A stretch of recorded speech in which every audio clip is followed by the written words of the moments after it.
People binge shows all the time. Girls like ourselves devour them. Children are put to bed early by their parents, hopefully to not be seen again that night. Housewives take the grocery money and invest in Starz to watch season 5. All episodes are consumed. Eventually. ... Welcome, Nerdy Knights, to the well-rounded Table 2 Bohemian Geek Studies, where we take those extremely dorky dives into our favorite fandoms. I'm Lady of That Thirsty Lake, Sarah O'Connor. Welcome, welcome. Hello, it's your ginger host, Colleen McMillan, who was really not expecting a horror movie this season. Not at all. No. It was so creepy. Big X-Files home situation. Like, no. Please no. I cannot wait until we get to talk about it because that was like the craziest episode. Seriously. Bonjour everyone, it's your favorite French lassie, Flo Siegel. So the BGS ladies, through many very thirsty discussions, although they've definitely been less thirsty lately, like let's be honest, because I'm parched. Yeah. Honestly, I am so parched. I mean, we have a stable. At least there's the stable. There is that. We did get that. So we've decided to let you in on what has been a series of frantic text exchanges and begin in one episode left. Yeah. And a detailed dorky dive into the sexy historical world of Diana Gabaldon's Outlander, a Starz show adapted from novels. Be warned, we will be talking heavily about mature content, as well as discussing sensitive topics such as sexual violence and rape. So make sure the Barons are out of earshot. And with that, je suis prêt for a recap of episodes 1 through 6 of season 5. And this is so exciting because Sarah and Colleen had not seen it yet. So this was like a fresh watch. I'd only read like synopses. Fresh virgin eyes on this season for sure. Seriously. So to kick things off, Roger and Jamie tried to bond, and it seems to be working a little bit. It's then time to actually celebrate his marriage to Brianna, which is great. In attendance, Governor Tryon tries to remind Jamie that he has an obligation to pursue and kill Murtagh, which is awful. Yeah. But that's not all, folks. Tryon also wants Jamie to raise a militia to subdue the regulators if necessary. Now, while all of this is happening, Brianna and we are reminded of her past trauma with Stephen Bonnet when she learns that he was spotted alive. Bum, bum, bum. Then pretty much everyone in the main cast gets down and dirty. So there was a little bit of action. Like everyone was kind of having a Sense8 montage together. Yeah. While others celebrate the wedding festivities. Afterwards, Aunt Jocasta, after failing to leave her plantation to Jamie and Brianna, tells Roger that she will leave the property to Jeremiah, their kiddo. But Roger refuses the offer angrily and later claims Jeremiah as his son with a blood oath. So regardless of whether or not Stephen Bonnet is the daddy, Roger is like, yo, that baby boy is mine. Mm-hmm. Afterwards, Jamie gets folks to pledge their fealty to him, and the episode closes with Jamie sending Murtagh away for his safety. A lot happening that episode. This was a strong start, honestly. Yeah, really strong start to the season. I like kind of saw the Governor Tryon thing like coming from a mile away because it was like really fishy when he gave him that land anyways. Yes. Like you knew he was going to have to do something for it. You don't just get something for nothing. Like that doesn't make any sense. So I'm not surprised about that. I thought, be warned, this is a pro Roger sentiment. I thought Roger claiming Jeremiah was really nice. Yeah. And I really liked him standing up to Aunt Jocasta like that too, because she did too. Yeah, it was really good. So that was really excellent. Good job, Roger. We don't say that often, but good job. No, we don't say it often, but in this instance, well done. Well done. Freaking Jamie crying though, you guys. I was not prepared. That was hard. And Murtagh at the beginning with baby Jamie also was like, yeah. They bookended the episodes with that. It was like anything with Murtagh. We'll talk about more on Murtagh later, but this was just like, poor Jamie. This was a tough one. This kind of like reminded me of like when Arya in Game of Thrones had to send away Nymeria by like throwing rocks at her. It was just like, you have to go for your safety. And it was really sad. Yep. For That was a sure. hard one. It's hard anytime Murtagh and Jamie are separated because Yeah. they just are so perfect together on screen. Yeah. Not just the like chemistry of the story, but chemistry of the actors too. Totally. Such a pleasure to watch. Yes. Yeah. You can tell they love each other. It's so sweet. Okay. Moving on to the next episode. More Murtagh. Not so great this time, though. The episode opens with Murtagh and other regulators coding people with tar and feathers for the unjust taxes. We're going to talk about that later, guys. That's a rough one. So tough. Just not great. Jamie begins hunting Murtagh with Lieutenant Hamilton Knox. That big tree. Guy. Who is a king's man through and through. And Jamie's forced to consider whether or not he's on the right side of history. Claire, on the other hand, is going into full-on doctor mode with when a resident of Fraser's Ridge dies from a preventable ailment, his appendix burst. Claire could have operated on him, which had been exacerbated by an ill-informed, though well-intentioned use of some folk medicine, namely mercury. Let's just poison everyone. Claire considers using modern methods to keep the settlers safe. This will have a whole big ethics discussion between her and Brianna, which, to be fair, I mean, it could get Claire killed. Absolutely. She's a witch. She's still a witch. Marcelly's like, oh my God, was my mom right? And she's like, no. That was funny. But also, like, really funny. What are the repercussions of this, like, in terms of history? Like, this is rough. In history. Yeah, Claire, I mean, she means well because she is a doctor. So it's like, first do no harm. She wants to help people. But Brianna is not wrong to bring up the whole, please don't die, though, because you're a witch. Like, don't do that, please. Later in the episode, she asks Marcelly, this is one of my favorite parts on the show. I love Marcelly so much, to assist her by becoming a healer. Unfortunately, the locals make it hard for Claire to do her job. They're going to believe what they're going to believe. Yeah, they're like, you're just a woman. No man doctor has said anything about this. Yeah, right.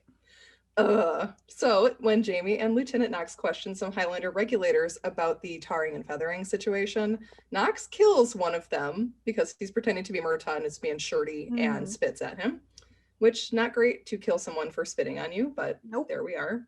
Back at Fraser's Ridge, Brianna tries to teach Roger how to shoot. Tough look for my dude Roger. A great scene though. Like, he was turned on though by her kind of taking control. So it's like, all right, Roger, like, that's okay. Roger is such a sub. It's unbelievable. Totally and completely. He is. He likes it. And they begin discussing whether or not to go back through the stones eventually. The big concern is whether Jeremiah can hear the stones and therefore go through them. We close the episode out with Stephen Bonnet betting on a brawl between two women who are really full on like freaking MMA going at it.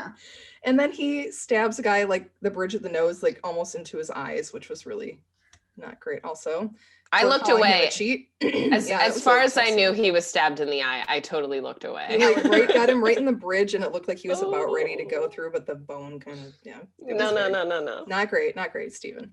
When asked why he didn't kill the man outright, Stephen Bonnet says it's because he has to set a better example now that he's a father. Yeah, that makes sense. Gross. So gross. F you, Stephen. Let me just stab you in the bridge of your nose because I'm a dad. Good dad, Stephen. After he like hamstrung him, like it's done. He yielded. Like, stop. But no. So stupid. I hate Stephen Bonnet. Yeah, I mean, I loved Marcelly becoming a healing assistant. That was just so cute. And just like, I don't think even Marcelly expected this for herself. Like, it's such like, she's just like raising herself to a different status than she expected. Very empowering. I just love it. And like, isn't she pregnant this time too? Like, I feel like Marcelly's always pregnant. She's always pregnant. She's such a boss though. She doesn't like, she like freaks out a little bit, but not that much. Not from someone you would expect at that time period to be like, this is like some form of heresy, what you're doing here, digging into people. And Claire's like, no, I can find out how he died. And she's like, oh, interesting. Yeah, she tell me more. Like, she's like, yeah, let's go. Also, like, as somebody who has had their appendix removed, I was like, oh man, this sucks. Yeah, it's like, what a bad way to die. When she said mercury, I was like, oh, he did. Yeah, he's very dead. There's nothing coming back from that. Nope. Just no good. All right, should we keep going? Yeah, we should. You got the creepiest episode as far as I'm concerned, Flo. This was the weirdest side quest I've ever seen in my life. Full For anybody who has listened to our Mando episodes, you know how I feel about a side quest, but this one was like really cool. Okay, so Claire begins the important work of creating penicillin with microscopes and bread and stuff and just like making mold, which is really cool. But that is not all that Claire is doing. Claire, Jamie, and Roger embark on a mission to raise a militia because of the growing regulator threat, which, all right, cool. So on the road, Jamie tells Claire that Stephen is alive and smuggling in Wilmington, and they both Claire and Jamie think that Brianna don't know, which obviously she does because she overheard it at the wedding. So then there's these twins, which like, okay, why would you name twins Josiah and Keziah? Like so bad. No, let me and it's one tell actor you something. Too. It's a Lindsay Lohan Parent Trap situation. Totally. Just one guy. So let me just say, my parents named my little sister and I Sarah and Dara. Yeah, because why not? Because this happens in real life, but I'm totally with you, Flo. Like that, just because it happens doesn't make it okay. It does not make it okay. I'm gonna start calling you guys Josiah and Keziah though. Please do. Which one would you like to be, Sarah? Keziah, because that one has like a kazap. Yeah, it does. It's definitely zazzy. So the twins cause some trouble when Josiah confesses that he and his brother Keziah are indentured bond servants. So Josiah then asks Jamie and Claire to help free him and his brother from their abusive, master, who caused Josiah's brother to go deaf with like repeated beatings, and like the boys are getting starved. Like it was really, really bad. So gross. So gross. And Jamie and Claire are like, of course, we're good people. Like we'll take them in, no problemo. So they arrive at this dude's house, and there's this creepy ass woman. So creepy. Who's this guy's wife. And she's there with a bunch of goats inside the house. It's just like, it would like. Well, Flo, it was too cold to have them out in the barn, obviously. Yeah, obviously. Like she's got to live with the goats. Yeah. So, like that's the only thing that we can do now. They probably cover the smell a little bit. The whole time we were going into this house, I was like, there's going to be a body in this house. Yeah, run. It was do not go in the house. It was like in Harry Potter where they like go into Bathilda Bagshot's house and like the blood's dripping down. You're like, this is what's happening here. Yep. So obviously she's not alone. Her husband is there. He's still alive, but he has suffered a stroke. He's like up in the attic or like the upper floor, whatever it is. And he is covered in flies, like so disgusting. Foul. He's just like in his own filth, or like, I don't even know, like, are they like eating his skin? The maggots were in his bed sores. But they keep the wound clean. I mean, they do. Yeah, that is what Claire said. She's like, at least the wound's clean because the maggots have been eating it. Silver frickin' lining, Claire. So, and then we find out that the wife is pregnant by another man, and specifically a black man, right? Like that was like very scandalous. Very scandalous for the time. And let me just say, since this is apparently the episode where I spilled the beans on my family's names. This creepy woman's nickname, or her name was Fanny, and that's my grandmother's nickname. So this whole episode was like extra creepy to me. Yes, it was super like Cabin in the Woods, and like you guys should not go in there. It was very Craster's Keep from Game of Thrones with all of the wives and the abusive problems with Craster. Yep. And then when the freaking dude woke up, I was like having 7 flashbacks of the sloth guy who like coughs and wakes up and you think he's dead, and it scares the crap out of you. It's like, what is this episode? What is happening? This episode was like so far off course from what Outlander has been. And I would say like seasons 4 and 5 have definitely been like spookier, like with the skull thing in season 4. And then like this one with like creepy half dead man in the attic. And just the creepiest lady. And like when she was looking for like the paperwork, she was just so like so sketchy. Yeah, she was I feel for her though. I'm like, yeah, girl, you torture the crap out of him because he definitely has raped her. Oh, and he pulled a full Bluebeard having wives buried out back. Yeah, they couldn't bear children.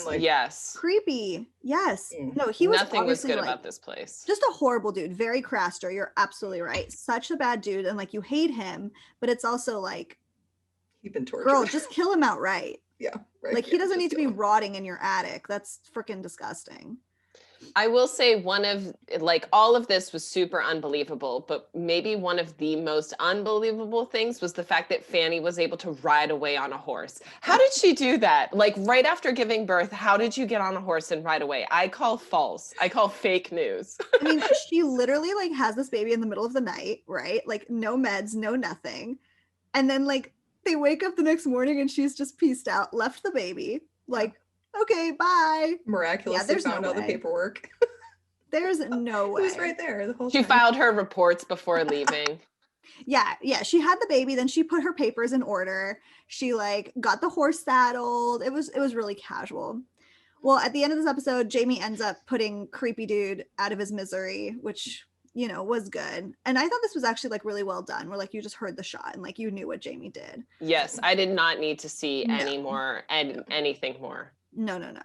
And then lastly, Claire tells Jamie that she wants Roger, Brianna, and Jemmy, which is such a cute name for Jeremiah, by the way. So cute. So cute. She wants them to go through the traveling stones as soon as Jemmy is old enough to confirm that he can travel, which is like, hard. After all that, I want you out of here. Yeah. I mean, yeah, this must have been like really hard for Claire because obviously like it is the best thing for Brianna and Roger and Jemmy, like just to be safe and not have to live in this world where like there's disease and war and horrible things happening. But also like this is her family, like this is her grandson. Yeah. Like that's hard. Well, let's head back to Roger, who is leading Jamie's militia to a trading post in Brownsville. And fun fact, Browns. My maiden name used to be Brown. Again, another name connection for season 5. He finds himself embroiled in a bitter feud involving pistols and star-crossed lovers, one of which is actually married.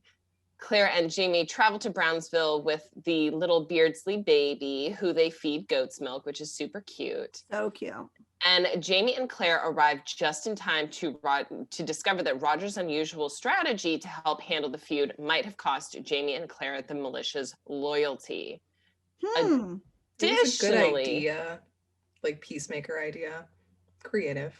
Yeah, but again, it's like it's one of those things where it's like Roger has no idea about like what life is like, and he just like inserts himself, and it's just like nobody asked you to do any. Just shut up. Like, take your cues from people who know. Just talk less, Roger. Yeah, you're the captain, but if you don't really know what's going on, listen to your subordinates. Exactly. Like, you totally bird him, like, talk less. Absolutely. Like, smile more, Roger. Smile more. Stand to the back. Additionally, Claire discovers that her medical advice has spread wide and far by posing as Dr. Rawlings. In fact, much farther than she intended. Yep. Alicia then confides in Claire that she is likely pregnant, and Alicia is one of those star-crossed lovers, to help remind you, pregnant with Isaiah's child. Whew. Elsewhere, Brianna gets scared and thinks Stephen Bonnet has come to steal Jemmy when he temporarily goes missing, which was absolutely terrifying. We all thought that, right? Yeah. Like we all thought that he had come and taken the kid. Yeah, absolutely. I just got chills like thinking about Stephen Bonnet. I was just like, this is it. This is the kidnapping. Like we knew he was like going to be on the lookout for Jemmy, and he's like definitely coming. And I was just like, okay, this is it. This is the nightmare.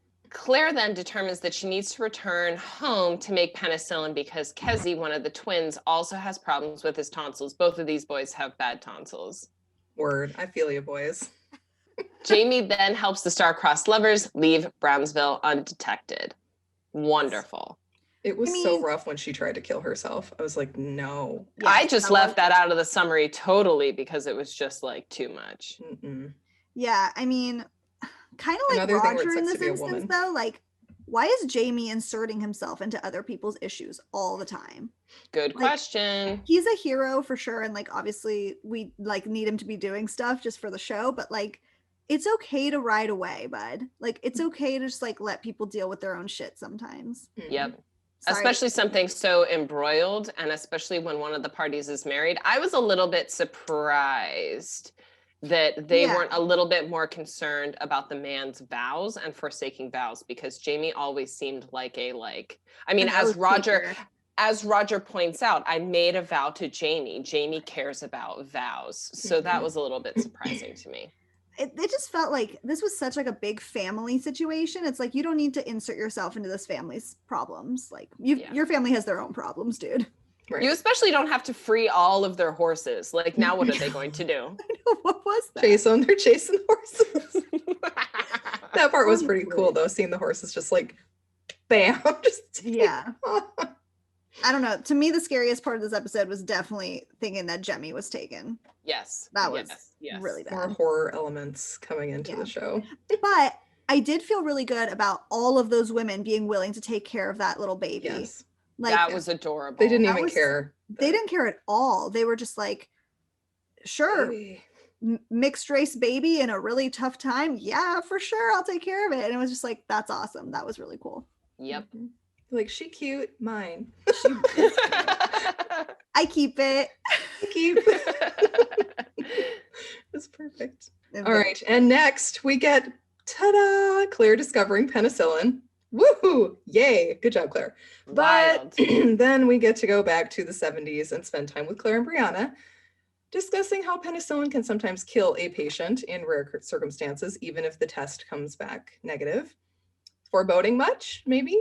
Yeah. That's how I felt. I felt as soon as you found out, like, we still don't know in these episodes. So I don't know, Flo, don't disclose it, but it seemed very foreboding to me. Like, the fact that they pointed out several times that penicillin can be lethal. I thought, oh goodness, this is going to be Claire's downfall. This is going to be her witch trial.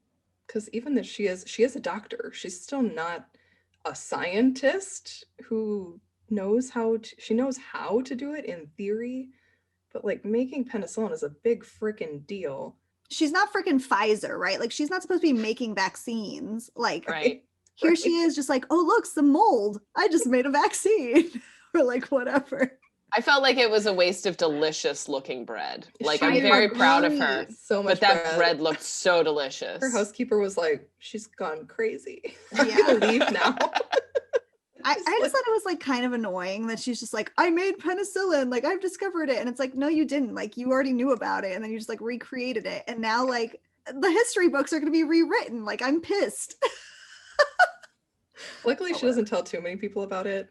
Although, while she's talking to Marsley, there's like a contractor in the room, like putting something together. I was like, Claire, what are you doing? I totally agree. I felt like she was not sneaky enough with like what she's doing. It's like, hush, hush, lady, hush. And she knows she needs to be careful. Like, yes, no, she's always like this. She's just like out there, and it's just like, she thinks she has armor.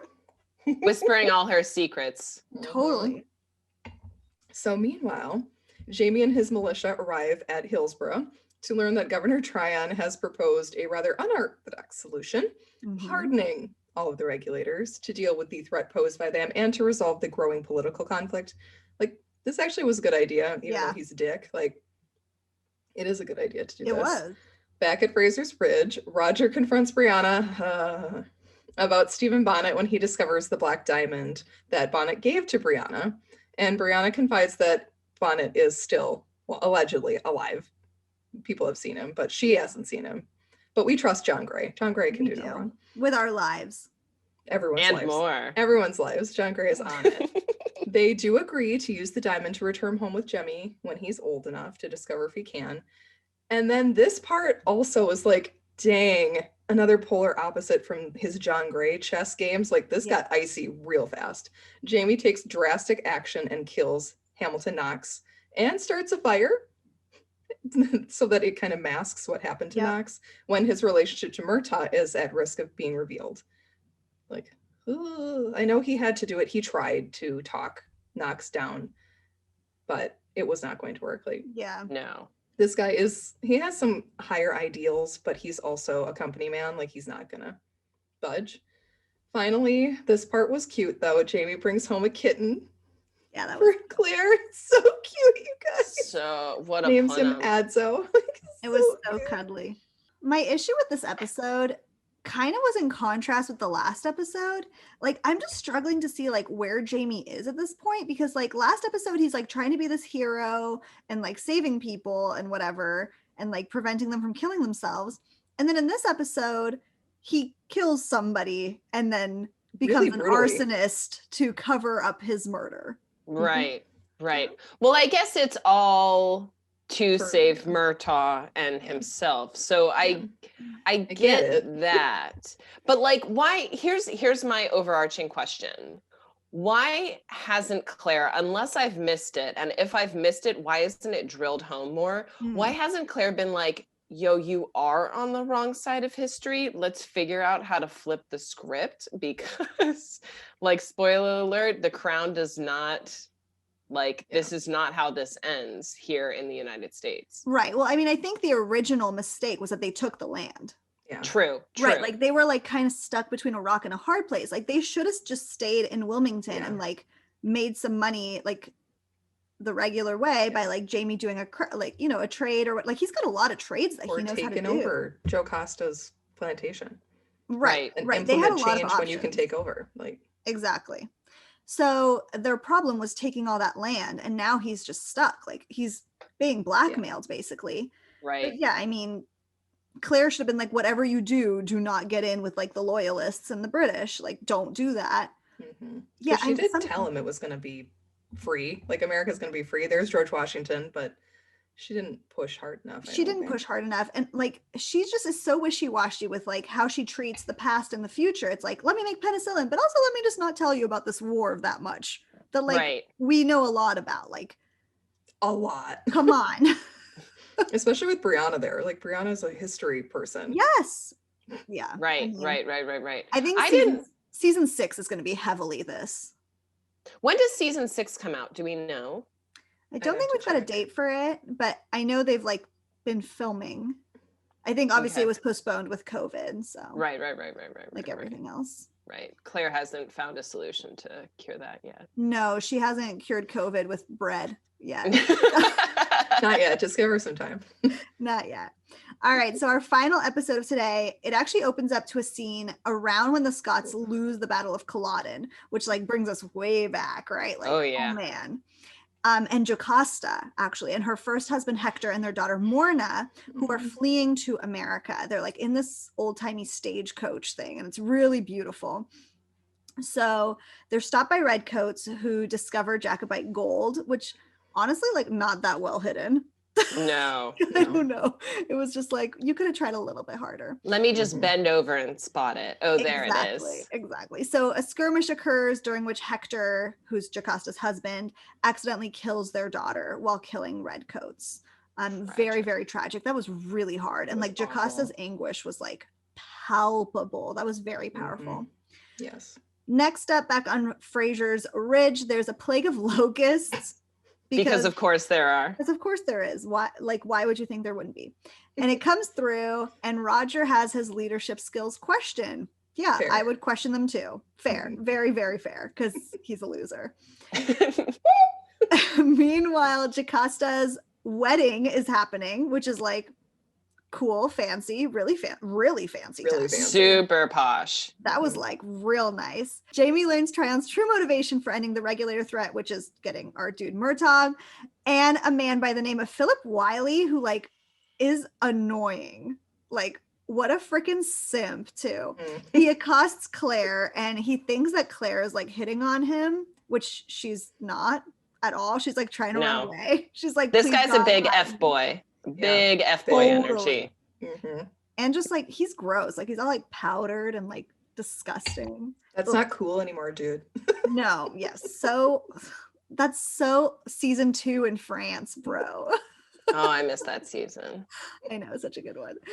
So afterwards, Claire discovers a lead of the whereabouts of Stephen Bonnet, who happens to be Wiley's smuggler. So like it all intertwines.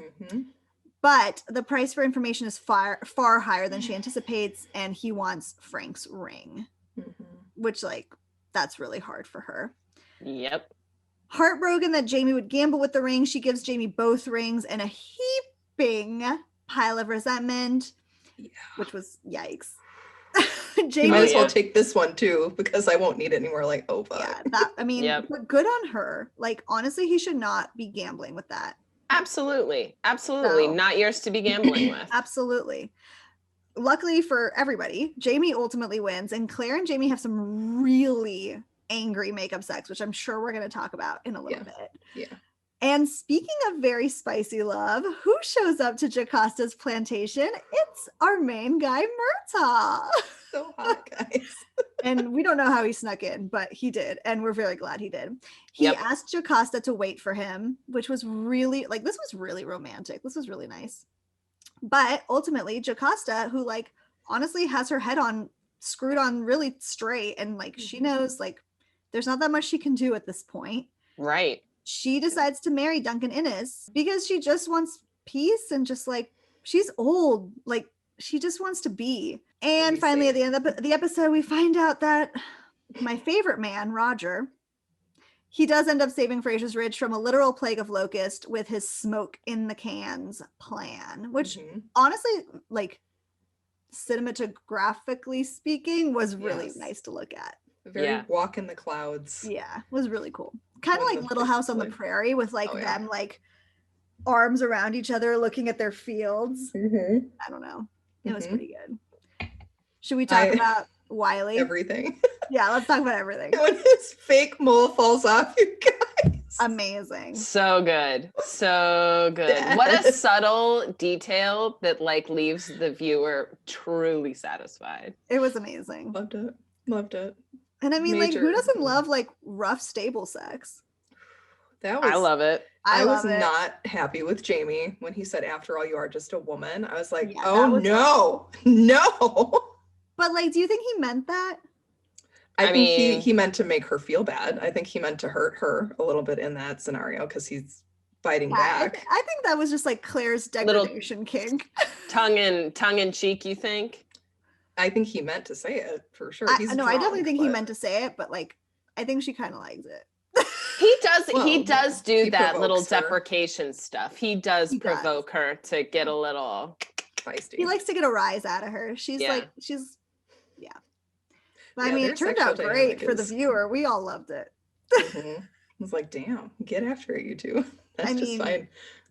At this time, it's like kind of old man Jamie. Old man Jamie can get it. He's still got it, guys. He's still got it. No worries. I finally cried in an episode because I hadn't cried in an episode in a long time. Murtagh and Jocasta just made me cry. Yeah, they were beautiful together. Those two actors are fantastic together. Holy crap. And then he got her, like, the matching jewelry. I was like, yeah. And then she gives it back to him, and our poor girl, she's just like, I know what's coming. There's always going to be another war. And she's right. There always is another war or another conflict because humans are humans and they fight. Yep. And Murtagh has shared that same sentiment, so that can't be surprising to him. No. And he's like Jamie that way. He wants to throw himself into conflicts. Totally. And be the hero. And Jocasta's like, that's all well and good, and I love you for it, but that's not good for me. Yep. And honestly, like, good on her, because it was kind of unfair of him to just show up and be like, wait for me. And she's like, bitch, I made plans. Like, you told me. I'm getting married tomorrow. Literally tomorrow. Yeah, I appreciated how she was just like, listen, we had this talk before and you said just go on. So I went on, bro. Exactly. Like, today is not that day. But like, would you like to have before wedding sex or not? Yes, please. Yes, please. Ulysses too, just sneaky AF, bringing him up there, being like, oh, my lady, look who's here, the one you actually love. That's right. Oh, Ulysses is a true one.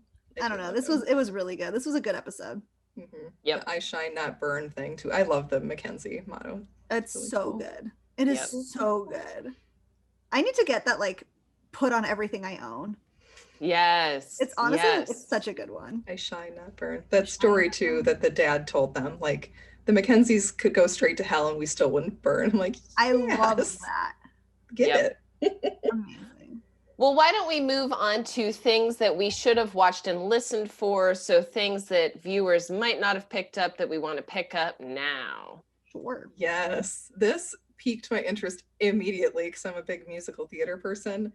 Hamilton Knox quotes Inspector Javert from Les Miserables. He says, "Those who follow the path of the righteous shall have their reward." And I was like, what? Ding, ding, ding. Ding, ding. And apparently they've quoted Les Mis a couple times on the show that I've missed. While this isn't like a complete Javert parallel, Knox is definitely that kind of immovable object in Jamie's path. And he would not have given up his pursuit of Murtagh, so he did have that big Javert energy. So yeah, he did have to die, unfortunately. It just was not going to work. Yeah, I just think the way that he died was like, it just like didn't feel very honorable of Jamie to like try and cover it up after with a fire. Yeah. Flo, he did apologize for not giving him a soldier's death. So, That's I mean, fair. come on. Okay, Come on. He you're did right. say sorry. So true. Yeah, when that prison manifest showed up, I'm like, well, here we go. Yeah. It's not going to end well. That was the end of it. For Knox. Like, sorry, my guy. Yep. Next up, and happy Valentine's Day. Today we're recording on Valentine's Day, and so happy Valentine's Day too. L-O-V-E-L is the way you look at me. By Nat King Cole and Joy to the World by Three Dog Night are modern songs that Roger sings in these episodes. And man, did he have a nice voice. He did. He does. Did we enjoy including these songs, ladies? I know I enjoyed them. I did. I love Joy to the World, and it was so cute that Jeremiah was a bullfrog. That was so little Jeremiah, so cute. So cute. I'm not a fan of the LOVE song. I think it's very trite and a little too saccharine, but it worked.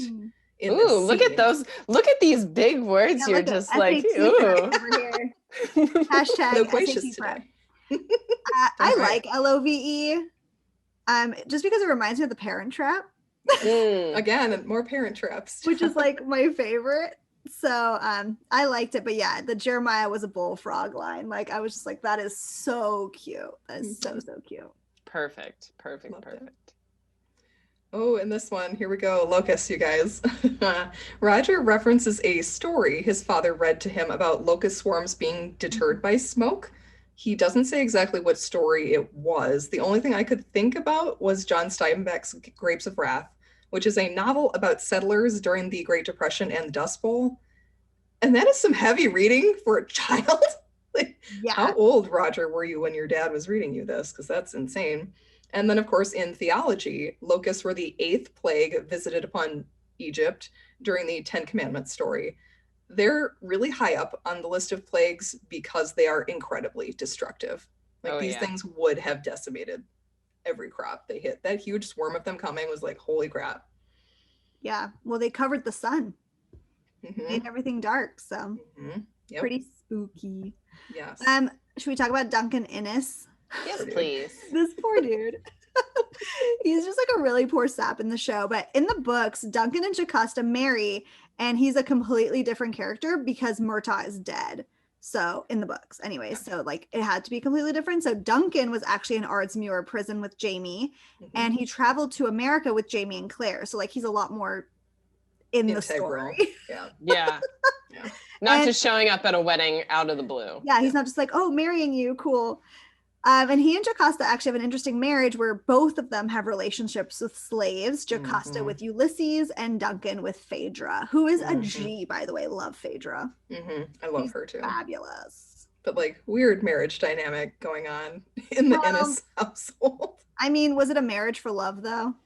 I think they had like a spark, if I'm remembering the books right. Like they sparked, but Jocasta was in love with Ulysses, and then Duncan wasn't sure if he could get it up anymore, and then he sparked with Phaedra and he could get it up. So it was just Jocasta then.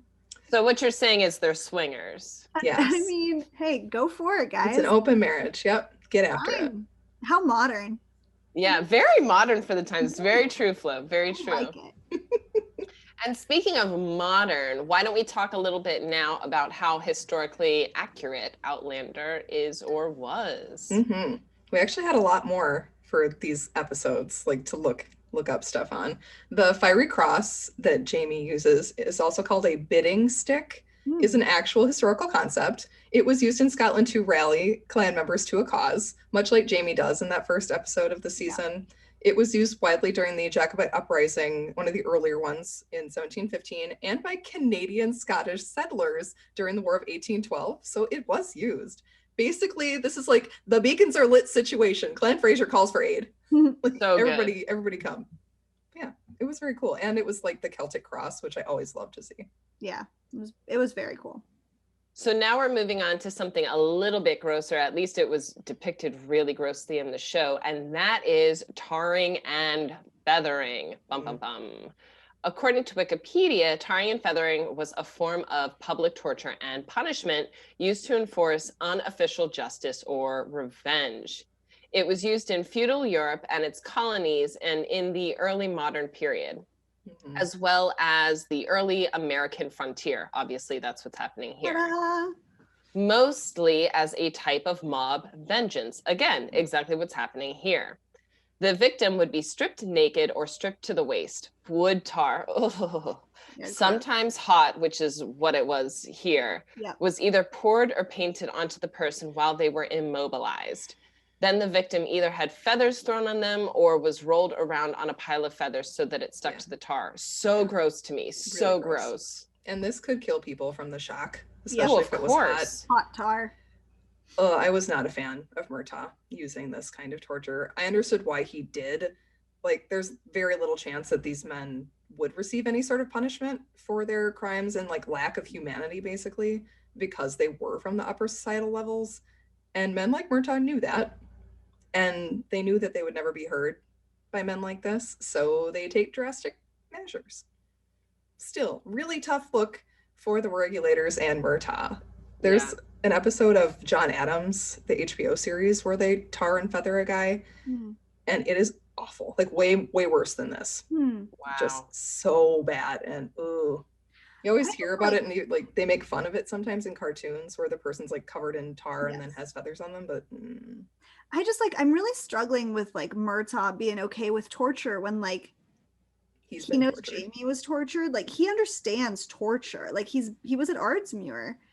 And it's just like, I can't see him being able to do that. Right. He seems to have gotten kind of, well, I don't want to say angrier in his older age, but like the taxes really, really, really bother him. And so I wonder if, because he was forced to be an indentured servant, he's just kind of lost the patience for that kind of idiocracy. Not that it does not excuse it at all. I'm wondering if it helps explain it.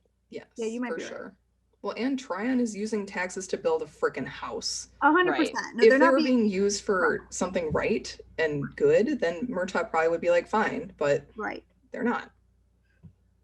So it's just one of those situations where it's like, okay, we need Murtagh to be a more rounded character, so he does bad things because people do bad things. That's fair. We don't like to see it, and it makes our hearts hurt, but... Totally. Poor Murtagh. All right. Yes, our dude. Let's talk about King George III. Yes, please.